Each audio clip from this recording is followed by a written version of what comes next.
The sky hung low, a flat pewter sheet pressing down on the land like the weight of a forgotten sin. Snow had come early that year, dry bitter flakes riding sideways on a wind that didn't howl, but whispered like it knew something it wouldn't share. The road into town was more rut than trail, crusted with ice framed by brittle cottonwoods, stripped bare, their limbs crooked like the hands of the dead. She stood at the edge of the depot platform, one boot half sunk in slush, the other numb. Her skirt was soaked at the hem, stiff with cold. The child clung to her side, silent as ever, his small hand wrapped around two of her fingers. She hadn't felt them in hours. Her name had not been called when the train stopped. No one stepped forward. No one met her eye. And when the engine shrieked and dragged itself onward, it left only silence and the echo of iron fading into the white. Behind her, the station door creaked on its hinges, but no one came out. A cracked sign swung overhead, Rookhaven, the letters faded and chipped, a place barely clinging to its own name. She reached into her coat and pulled out the letter edges, soft with rereading, the corner near torn from worry. She didn't need to read it again. She knew every word. A promise. A maybe. Written in a careful hand by a man who owed her late husband something, or maybe just owed the idea of decency a little time. He had said he had room, said the boy could be of use once older. He had not promised kindness, only space. The wind shifted. She turned slightly, pulling the child closer. His face was pinched red from the cold curls, stiff with frost. He hadn't spoken since their second night on the train, not even when the drunk in the back car shouted, or when the woman with the gold tooth slapped him for stepping on her blanket. The child had learned fast not to speak. She hated how well he learned. There was no one else. She had burned that truth into her bones. Her family had buried her long before the fever took her husband. His people had only known her as the woman he'd brought back from Missouri with a child already in her arms. No blood of theirs, no place for her. Her boots scraped as she stepped off the platform. The road forked, one toward the silent town, one east toward the ranches. She hesitated. The letter said half a mile from the creek, the first gate after the burned tree. She'd seen no tree, only snow, wind, and land so wide it might swallow a soul. The child coughed, a dry rasp, too small for the noise it made in her chest. She picked him up, her back protested, legs trembling under the added weight. He wrapped his arms around her neck, but still didn't speak. She stepped onto the road east, away from the town's dead eyes. Each footfall was a prayer she didn't bother saying aloud. Her breath turned to smoke, rising and vanishing again and again. The snow deepened past her ankles, crept toward her knees. A black bird watched her from a fence post, feathers fluffed against the wind, head twitching. It did not fly. An hour passed, or less, or more. Time bent in cold like this, bending like bone under weight. Her arms had gone numb. She shifted the boy to her hip, pain flaring sharp up her side. She did not cry out, did not stop. Then a gate, crooked, hanging from one hinge. Beyond it, a narrow trail carved by wagon wheels, barely visible under snow. A tree stood nearby, blackened and split, its trunk still charred, though the fire must have come years ago. She paused, heart stammering once hard. The boy's breath stirred against her neck. She reached for the gate and pushed it open, metal screaming in protest. No welcome, just wind. She walked. A shape began to rise in the whiteness barn, first sloped and leaning, then a low house with smoke limping from the chimney. A dog barked, hoarse and tired, the sound lost in the gale. She kept walking. The door opened. A man stood in the frame, tall, rough coat, hat low. She could not see his face. He didn't speak. Neither did she. The child coughed again, and the man stepped forward. He stopped a few paces from her, the snow up to his shins. The brim of his hat shadowed his eyes, but the rest of his face was lean and unreadable, carved from wind and sun, with a scar that cut through the stubble on his jaw like a crack in old wood. She didn't speak. Her voice felt buried somewhere beneath her ribs. The man's gaze dropped to the boy, then back to her. He reached up slowly, pulled off his glove, and extended his hand not to shake but to help. She hesitated. She hadn't been offered help in a long time, not without a price behind it. The wind tugged her coat back as if to pull her away to keep her walking. But her knees gave before her pride did. She took the hand. He led her inside. The warmth hit like a slap. Her breath caught. The room was small, low-ceilinged, and dark, but the heat from the stove was real and immediate. Her legs buckled and she sank onto a bench by the hearth, the boy still clutched to her chest. He didn't stir. The man crouched and added wood to the fire. It crackled and popped, throwing shadows against the log walls. He didn't look at her. Not at first. "You're her," he said finally. "Widow Barrett." She nodded. Couldn't say the word aloud. Widow. As if grief were a title someone gave you and expected you to wear with dignity. He stood and removed his hat, set it on a peg. Hair dark streaked with gray, mid-30s, maybe older. His coat followed, heavy with snow melt. Then his eyes met hers, and for the first time something shifted, something quiet like a stone rolling once in the gut of the earth. "I didn't know you'd come so soon," he said. "Thought I'd have time to get the bunkhouse cleared." She wanted to ask if he'd have come to the station, if he'd have waited. But she didn't. She wasn't owed that. Not by him, not by anyone. "I couldn't wait in Topeka," she said, voice raw. "Not with the boy." He nodded once. That was enough for him. "I'll get you blankets. There's stew left from this morning." "Not much." She didn't protest. Hunger had stopped feeling like hunger days ago. Now it was just a tightness in the chest, a hollowness in the head. The boy stirred. She laid him down on the bench, pulled off his boots. His toes were red but not blue. Not yet. The man returned with wool blankets and an enamel bowl of thick stew.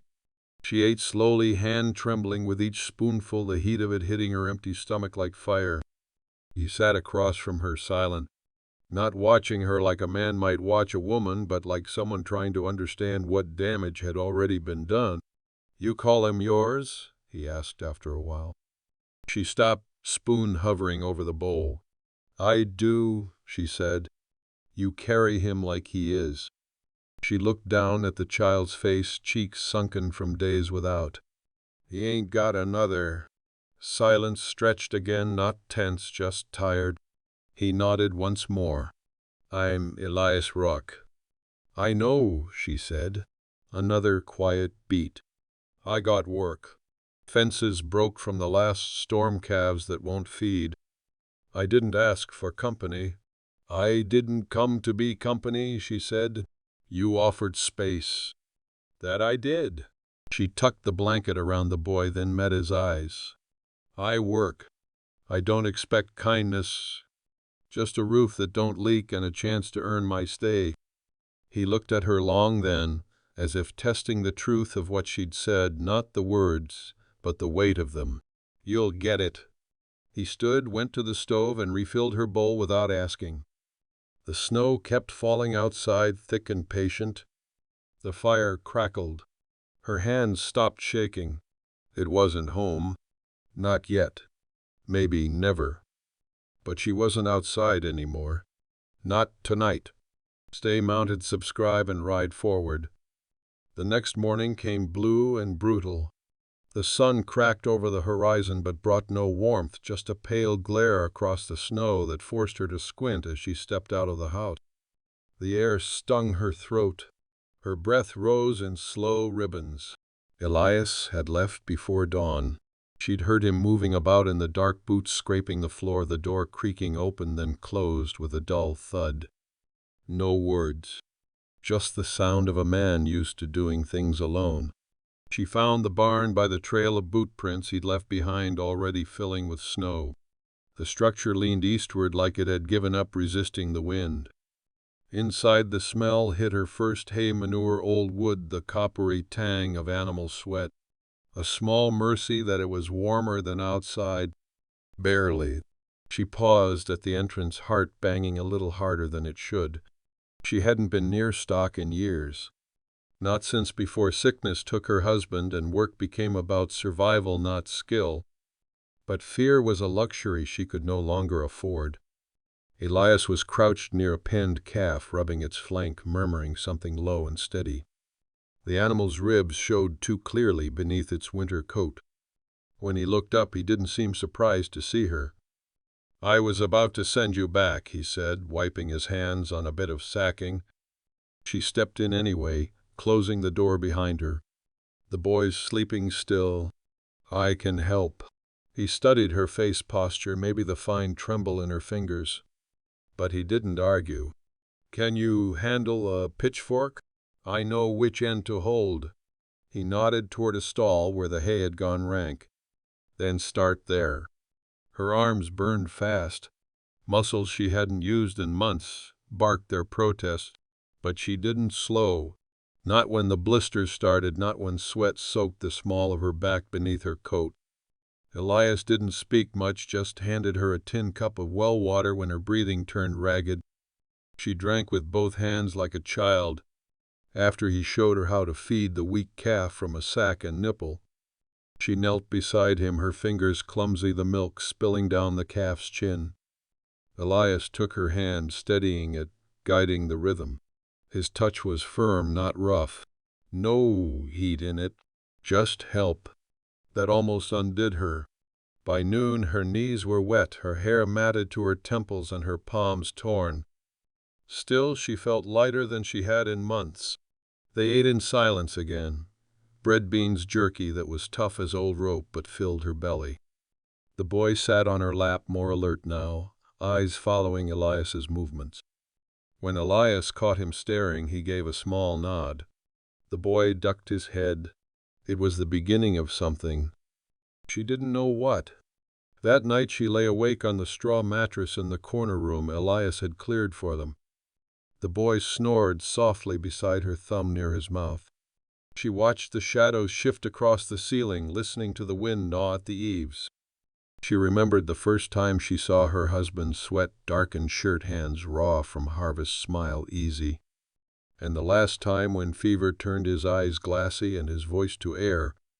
She remembered the weight of the child in her arms when it was all over, how light he'd felt, like grief had burned every ounce of her into something hollow. And yet, out here in the middle of this nowhere, she'd lifted a pitchfork, fed a calf, drank water from a tin cup and felt it matter. She wasn't healed. She didn't believe in healing. But she was not drowning. Not tonight. And in the room beyond the wall, Elias Rourke slept alone, a man with no wife, no children, no welcome but the one he'd offered her. She didn't know what that meant. But in the dark she found herself hoping, not wildly, not foolishly, just enough to breathe. Winter settled like a verdict. Days ran together in a hush of snow and wood smoke, the wind biting harder with each passing week. The boy Sam, she'd begun calling him again, though no one else had ever used his name, regained color in his cheek. He still didn't speak much, but his eyes tracked every movement on the ranch, sharp and solemn, like he was trying to memorize the shape of this new life in case it disappeared. She rose before dawn now without prompting. Her body was stiff most mornings, but she moved through the pain the way she'd learned to move through grief, quietly, stubbornly. The chores gave her hands purpose. Scraping stalls, hauling water, mending tack. She had no illusions. Elias didn't treat her gently because she was a woman. He didn't make space for her in the barn or at the table because of some gallant streak. He treated her like another set of hands. But he didn't ignore her either. And in some ways that felt like the greatest mercy of all. They spoke more as the days wore on, in short, practical exchanges, at first tools, whether livestock. But sometimes without warning the conversation would wander. "Storm like this in '89, he said one morning, watching the gray sky as he cinched the saddle on his mare. Lost 4 calves. My brother's horse went through the ice. You have a brother. Had. He gave the girth one last tug. He left for Arizona not long after. Couldn't stomach the cold. And you stayed. He gave a noncommittal grunt, then looked at her. Some of us don't get to start over. We just keep going where we are. She understood that. Later that week, he asked her if she knew how to shoot. She hesitated, then nodded. Her husband had taught her once years back when a coyote got into the chickens. Elias handed her the rifle without comment. Coyotes have been too close lately. Want you ready if I'm not around? She practiced in the open field behind the barn, wind stinging her face, fingers stiff on the trigger. The kick surprised her each time, but she kept at it. Sam watched from the fence post, eyes wide. One night after a long day breaking ice from the troughs, she found Elias on the porch nursing a mug of coffee gone cold. She leaned on the rail beside him, wrapping her shawl tighter. You always this quiet? She asked. He tilted the mug in his hands. Used to talk plenty. Back when I thought it changed anything. She didn't push. Just stood there, shoulder close, but not touching.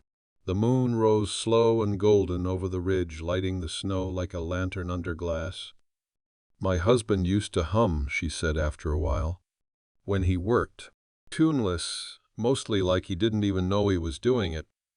Elias glanced at her. I didn't notice until he stopped, she said. About 2 weeks before he took sick. That's how I knew it was bad. Not the cough. Just shh. The silence. They stayed there a long time, breathing fog into the cold, listening to the boards creak beneath their feet. Elias said nothing. But before he went in, he touched her shoulder. Light, brief. A gesture with no promise, but with weight all the same. That night she lay in bed, staring at the ceiling again. Sam curled against her side, warm and solid.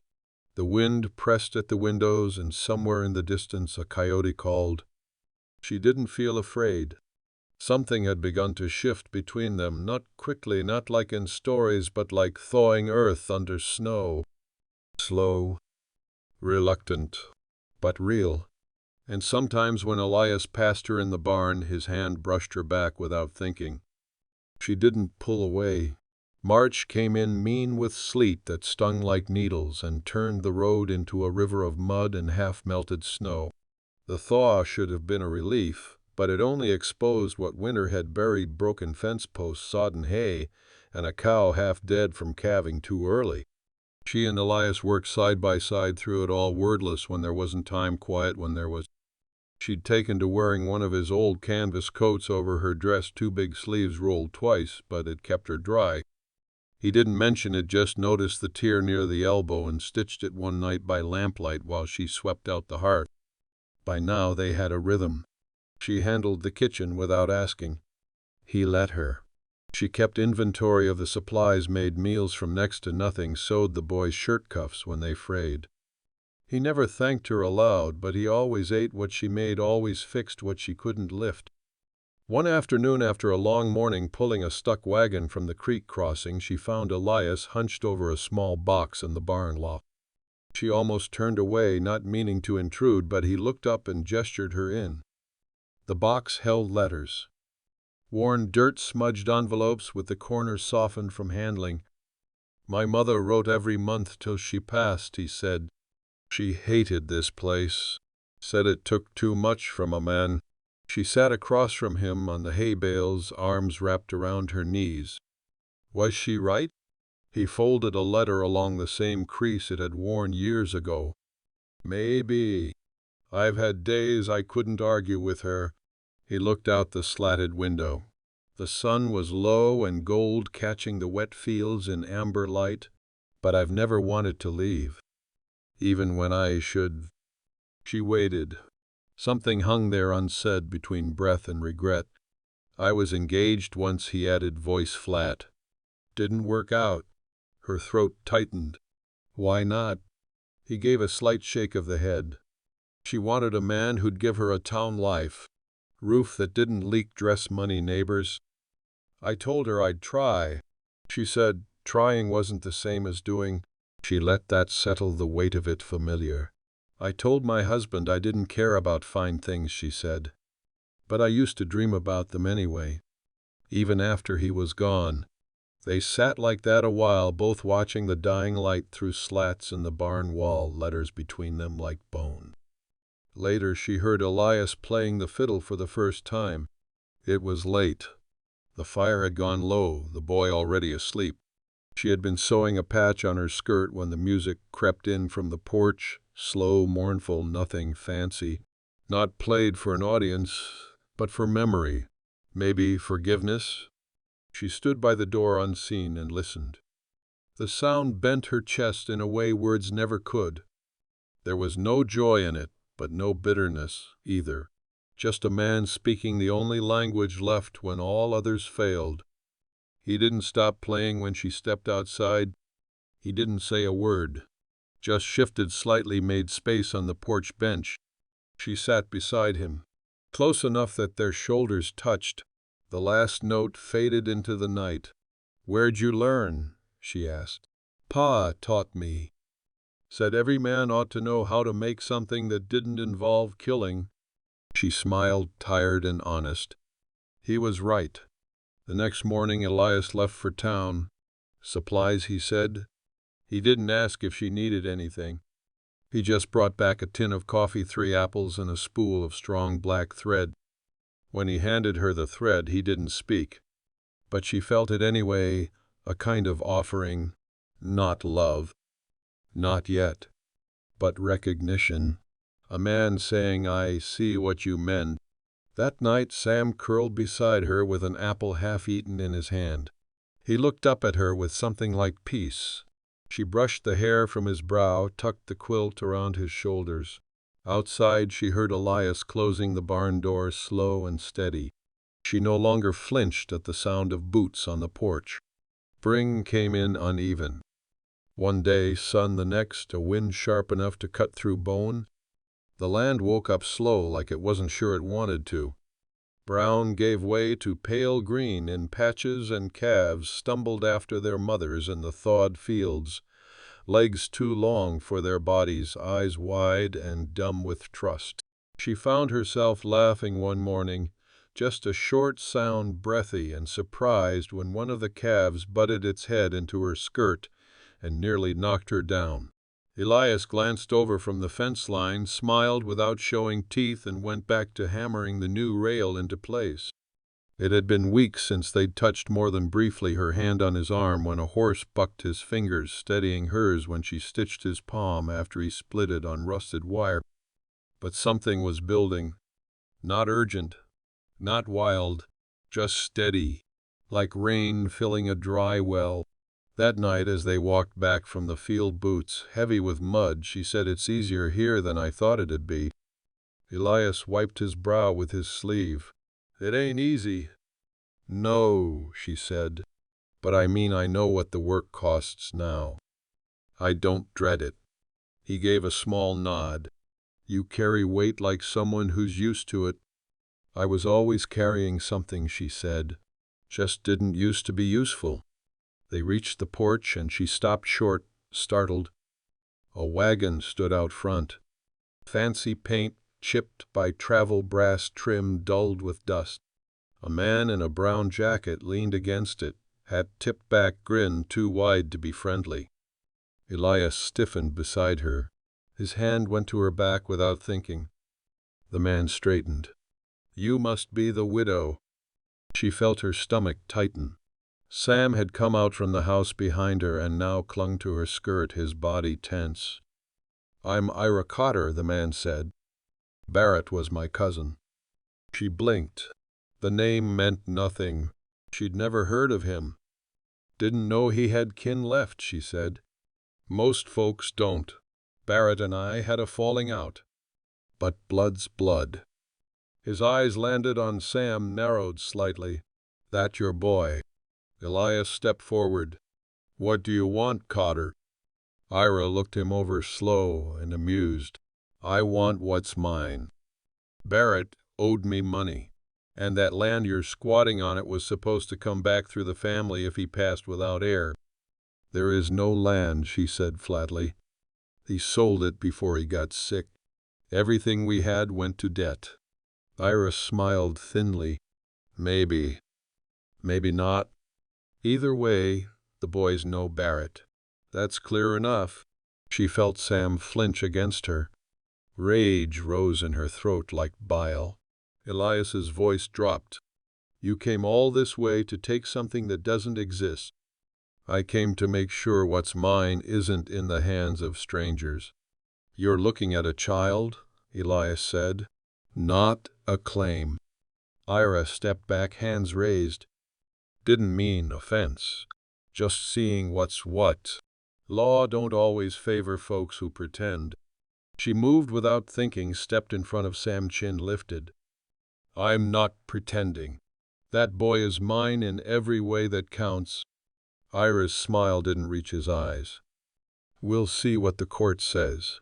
He tipped his hat, climbed into the wagon, and rolled off slow like he wasn't done yet. They stood in silence until the wagon vanished down the road.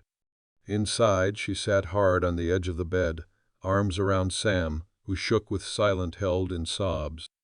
She rocked him, her own breath jagged. Elias came in minutes later, stood in the doorway like he wasn't sure if he should speak. Then he crossed the room and knelt beside them. I won't let him touch either of you, he said. Quiet. Certain. She looked at him, eyes burning. They'll use the blood. The papers. He has nothing, but it might be enough. Elias took her hand in both of his. His were rough, scarred, and steady. Then we find a way to make you harder to move. She didn't know what he meant, but something in his voice made her believe they still had choices. 3 days passed before Elias said it plain. They were in the barn stacking the last of the dried hay. Sam sat on the loft edge, legs swinging, chewing on a slice of dried apple. The sky outside was clean and wide blue, so sharp it looked like it could shatter. Elias wiped his hands on his pants and looked at her. Not just looked, saw her. And she knew something was about to change. If you were my wife, he said, he couldn't touch you. Not in court. Not over the boy. Not over anything. She stilled, one hand still on the bail. You don't have to offer that. I know. He stepped closer, voice low. But I'm offering it. The barn was quiet. Only the rustle of Sam above the shift of hay beneath their feet. I've lost enough, she said. I don't want pity. Or to be owed. It ain't pity, he said. And I don't owe you. I want you safe. I want him safe. I want what this already is, just with a name the court can't argue. She looked down at her hands. Blistered, still healing slow. She'd scrubbed floors in shoes too small, sold her mother's ring for a doctor who came too late, carried a boy across half the country with nothing but a tin spoon and 2 changes of clothes. And now a man was offering her shelter, not just in the barn, not just in name, but in truth. I don't need a preacher, she said softly. I don't need lace or a paper to tell me what I am. He nodded. You've been a wife longer than most. But the law's blind. You know that? She hesitated. And what do you want? Elias roared. He didn't blink. A woman who stands her ground. A boy who watches everything and says nothing. A family that grew here by accident but stays by choice. Her breath caught. Not a promise of love. Not yet. But something better. I don't have fine dresses, she whispered.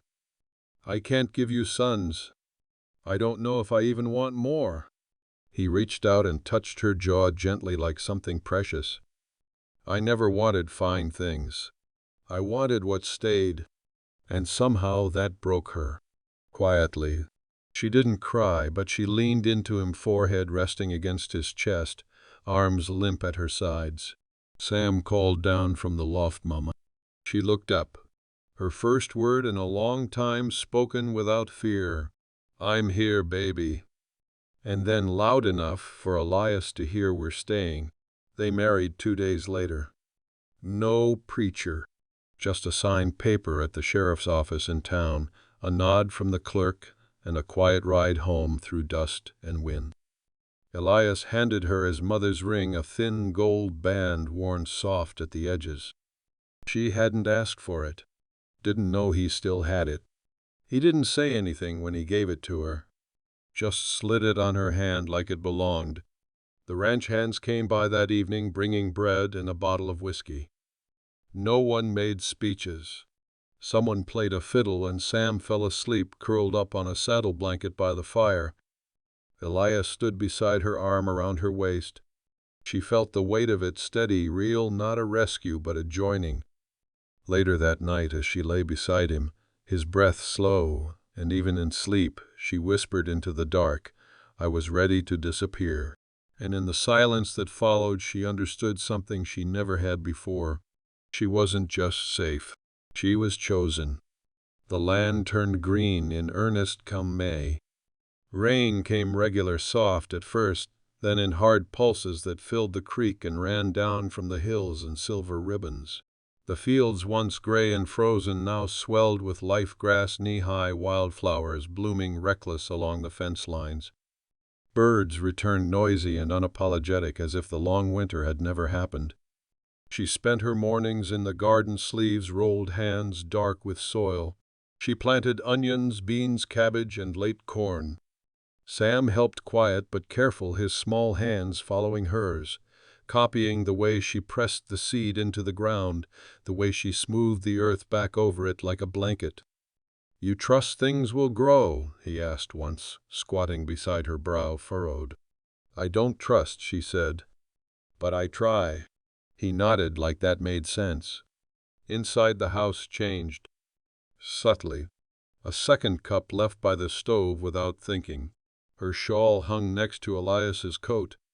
A pair of Sam's socks left on the porch rail, drying in the sun. They didn't talk about the change. They just lived it. At night she read aloud, nothing fancy, just a book of folk tales she'd found in town. Elias would sit in his chair by the fire, one leg crossed over the other, eyes half-lidded but listening all the same. Sometimes he'd chuckle at a line or grunt when a story ended wrong. Sam leaned into her side, head on her shoulder, his body warm and heavier now with meals she didn't have to ration. But peace never came without shadow. Ira Cotter returned mid-May, all clean boots and lawyer talk. He brought papers this time, official-looking things with stamps and signatures from a county 2 days' ride east. Claimed he had a right to file for custody. Said Sam wasn't kin to Elias or her. Said the boy needed a stable environment. Elias read the letter slow, twice jaw tight. "Stable," he muttered. "Man lives out of a wagon and calls that stable."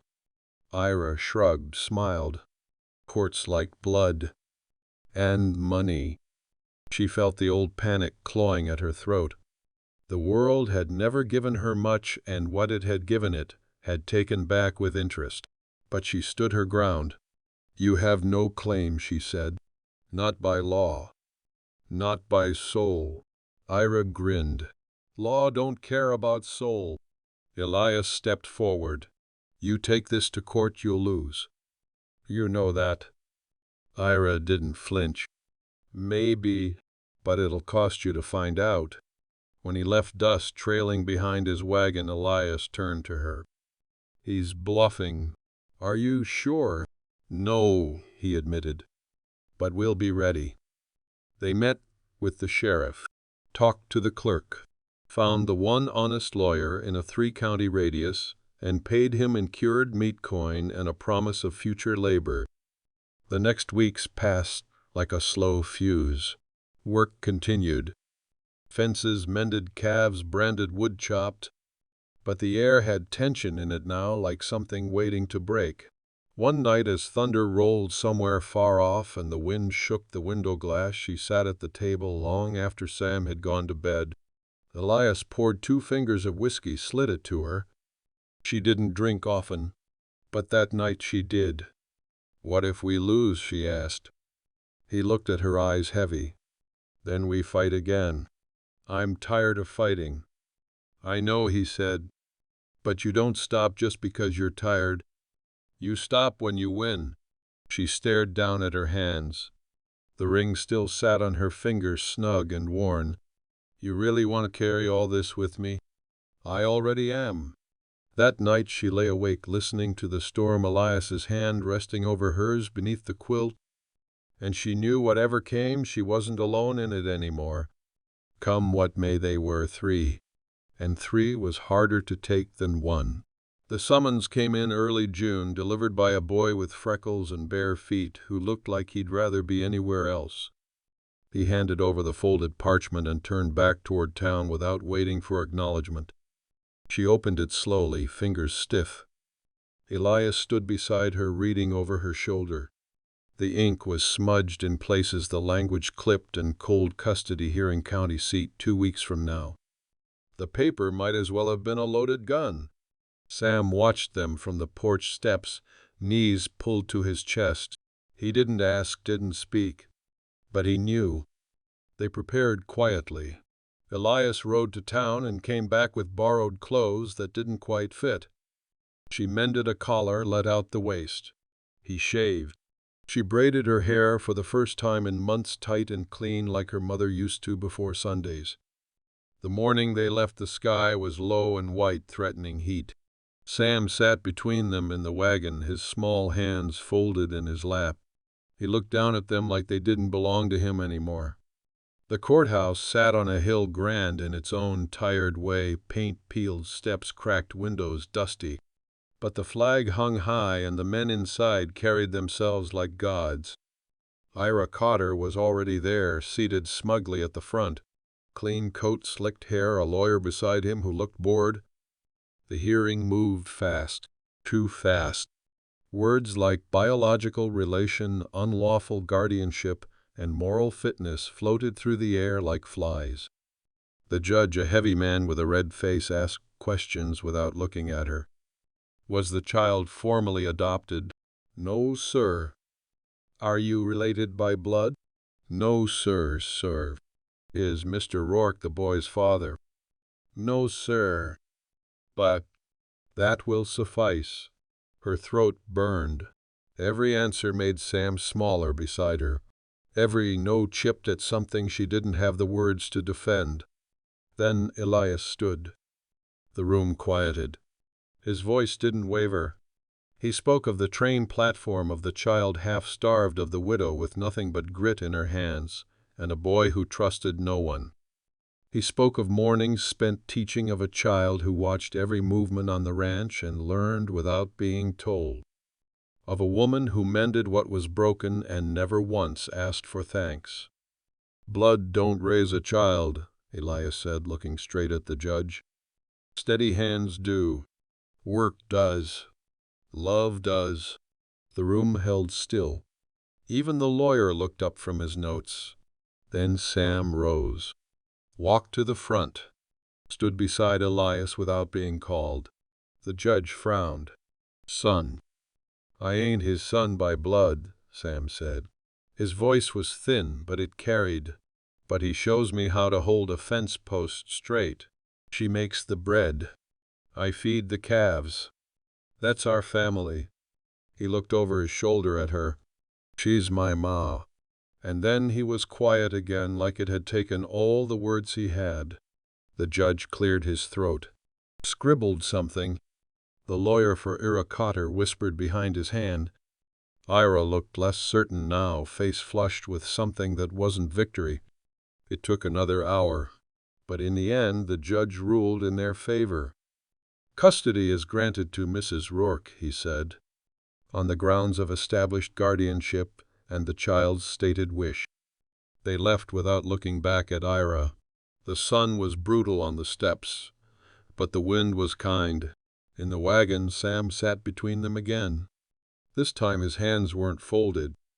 One rested in Elias's weathered palm. The other found hers and held on. They didn't speak until the ranch fence came into view, half covered in wild roses. You're his ma? Elias said softly, looking at her. I always was, she whispered. That night they sat by the fire, all three of them, full plates in their laps, boots kicked off, the air outside warm with summer coming. No shadows moved on the horizon. No one came down the road. Summer unfolded slow and golden. The heat settled deep into the dirt, warmed the bones, softened the days. Life no longer felt like something to outrun. It stretched now wide and generous, with time enough to notice the things she used to rush past. How Sam's laugh had changed, deeper now, more certain. How Elias would hum under his breath when working, the same tuneless sound her husband used to make, but steadier rooted. The garden gave them more than she expected. Beans came first, then squash. Tomatoes ripened fat and sweet in the sun. She caught Sam sneaking them off the vine and chasing chickens with juice on his chin. She didn't scold him. Not once. One afternoon Elias came back from the north pasture with a limp. She saw it before he could hide it. A loose board in the corral had kicked back, cut deep into his thigh. He tried to wave her off. "I'll be fine." "You'll bleed out trying to be fine," she said, already boiling water and digging out what rags they had left clean. He sat on the porch steps, gritting his teeth while she cleaned the wound. He didn't curse, just breathed hard and steady through the pain, gripping the edge of the step. When she tied the last knot on the bandage, her hands paused. "You don't always have to be the strong one," she said quietly. He looked at her then, and something in him softened. "Neither do you." She leaned her forehead against his shoulder.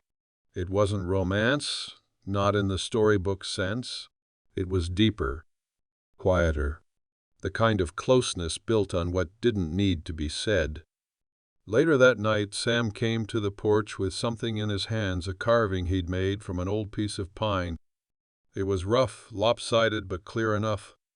A small house with 3 notches on the front, one tall, one medium, one small. Elias reached out, ran his thumb over it. "That us, oh." Sam nodded. "I made it for the shelf. So we remember." She took it from him gently. "We won't forget." The days stretched long, full of work but free of fear. Each night brought a breeze that rustled the cottonwoods and cooled the walls. She began to sleep deeper, dream less. One Sunday they rode into town together. The wagon was hitched with clean lines, and she wore a dress she hadn't worn since Missouri, a blue one with faded trim and a hem she'd let down. Elias had shaved his hair, slicked back, and Sam wore boots too big for his feet but refused to take them off. People stared, not cruelly, just curious. A few nodded. Some offered quiet hellos. At the mercantile, the shopkeeper's wife touched her arm. "Ira Cotter's gone," she said. "Headed west. Took a deal he couldn't keep, from what I hear." She just nodded. Didn't smile. Didn't gloat. There was nothing to win anymore. Only something to keep. They returned home with sacks of flour, a spool of ribbon Sam picked out, and a small bolt of cotton fabric Elias had purchased without her asking. "For a new dress," he said, looking embarrassed. "For no reason but that you ought to have one." That night she stood barefoot on the porch, watching dusk settle over the fields. Elias came to stand behind her, arms crossed, quiet. Sam was inside humming to himself while drawing with a bit of charcoal on a scrap of paper. Elias spoke low. "You know, if we ever left here, we could start again. Somewhere easier." She turned to him, took his hand. "This is our start. This is enough." He nodded, and they stayed like that, side by side, while the stars blinked into view. By August the heat came heavy and still, sitting on the land like a breath held too long. Dust kicked up with every step, clung to skin, settled on every surface no matter how often she wiped it clean. The fields were dry at the edges, brittle with waiting. Still they woke each morning to the work. Gathered eggs, checked fence lines, hauled water when the pump strained. One night thunderclouds rolled in black and full-bellied, dragging lightning behind them like chains. The storm broke around midnight. Rain came in sheets, wind ripping down from the hills, rattling windows and doors. Sam cried out in his sleep. She pulled him close, wrapped her arms around him while Elias moved through the house, checking shutters, nailing the back door shut with swift, practiced blows. In the morning, half the fence was down, and the creek had overflowed, cutting a trench through the southern pasture. But the barn had held. The house had held. They'd held. Together they rebuilt. They strung new wire, drove posts deep into the soaked earth. She worked beside Elias, sleeves rolled to her elbows, mud up to her shins, sweat streaking the dirt on her face. Sam followed them both, carrying the smaller tools, asking questions he hadn't dared to ask months ago. Why do cows walk toward storms? Elias paused, leaning on the post driver. Because running from it doesn't work. Storm always catches you. Best to face it. She met his eyes. He hadn't meant the cows. That night she found the boy asleep in Elias's chair, a book in his lap. She lifted him gently, carried him to bed. When she turned, Elias was standing in the doorway. She calls me Ma now, she said. He stepped closer, brushed a loose strand of hair behind her ear. Because you are. Her voice shook before she could stop it. I didn't think I'd get to keep him. You did more than keep him. You gave him back to himself. She closed her eyes. Let that truth settle. When he kissed her, it was slow. Not unsure, not hurried. It tasted of long days of trust earned, of a life built on things that held. There was no rush to undress. No fevered hands. Just touch and breath and the simple ache of being seen. They moved together like two people who had waited not out of doubt, but out of reverence. When they woke, the windows glowed soft with morning. The air smelled of wet earth and promise. He reached for her hand without opening his eyes. She let him find it. I never needed saving, she whispered. I know, he murmured. But I needed you. Outside, the wind stirred the trees and the world kept turning quiet and sure. Inside they stayed like that, skin to skin, heart to heart, as the day began. The seasons turned again. By the time frost kissed the tops of the grass, the ranch was ready. The hay was stacked high in the barn, and the cellar shelves bowed with jars she'd filled through the summer, peaches, tomatoes, beans. The bright green pickles Sam had helped pack, his small fingers sticky with brine. The mornings came cold, now the kind of cold that slipped beneath doors and settled into the floorboard. She woke earlier, lit the stove while the others slept, pulled her shawl tight around her shoulders, and stood with her hands outstretched to the fire, watching the flame catch slow. Elias came in after her most days. No words, just a brush of his hand on her back, a nod toward the window. She'd pour his coffee before he asked. They didn't speak much in the mornings. They didn't need to. Sam had taken to riding the fence line with Elias.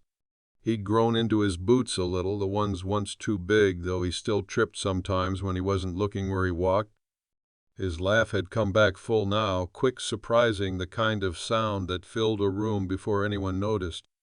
One night after supper, Elias pulled something from the drawer, a small wooden box she'd never seen before.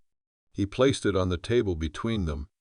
What's this? She asked, already suspicious of any gesture that tried to feel like ceremony.